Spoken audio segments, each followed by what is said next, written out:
really love the interdisciplinary interviews because what it does is it allows us to watch how they respond to the questions from nursing and from the medical providers, and also how they interact with them. And if someone says, you know, I would talk to you about this and I would talk to you about this and I would, then you get the sense that that's someone who's really going to be collaborative. And a lot of times if they sort of go back to just the mental health, or they, you know, really just interact with the mental health person, you know, in the interview, then you know that's someone that really hasn't been, you know, exposed to, or really is not someone who is interested in really practicing collaboratively. Now, how do you guys do it? We've started to do a couple things. The first is that we test people on the computer. If you're holding the mouse up here and then you're not going to be a good match.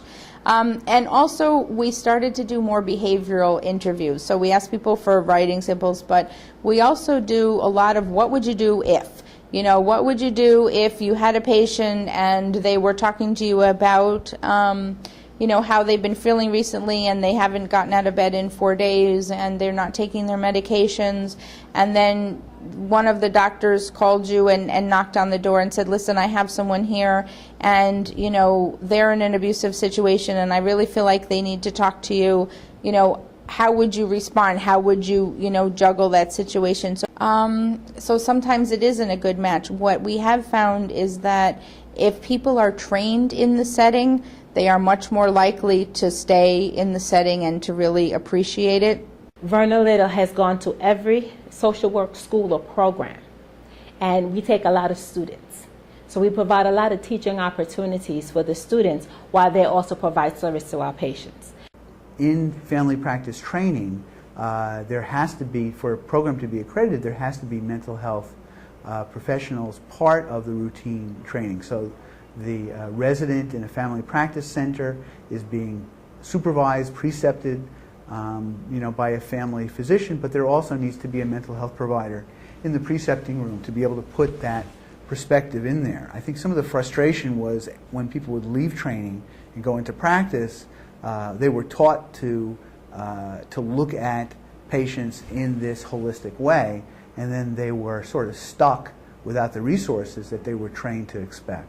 From the physician side, I have learned, you know, this is kind of like selling used cars sometimes. You've got to really find out what your in is.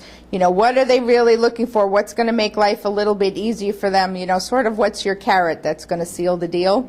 And so I've learned with some of the physicians who were not as collaborative to really figure out what's kind of a craw for them. Like, what I've done is I asked the nurses, like, who are the most difficult people? Who are the people that just makes this person, you know, really gives them a run for their money? And then I take those folks and I isolate them out and I give them care management and I do whatever. And I say, you know what? This is what we did for these folks. I'd really like to work with you around all of your patients. And then, so what it does is you kind of win them over if there's forms or things. So I think it's not always the same approach for some physicians. I've worked with many physicians who say, you know what, there's a mental health center down the block and that's where I send people and I don't have time to talk to anyone else other than who I'm already talking to, and if you want to sit down the hall, knock yourself out. And so I've had a lot of physicians like that. For behavioral health people, I've found out, and I'll ask people, you know, this is going to be a really dramatic change in how you practice. And is that something you're up for? Because some people will say, no, I'm really not interested in changing how I practice. And I basically say, you know what, there's a door, and you're not really, this is not going to be a good match for you.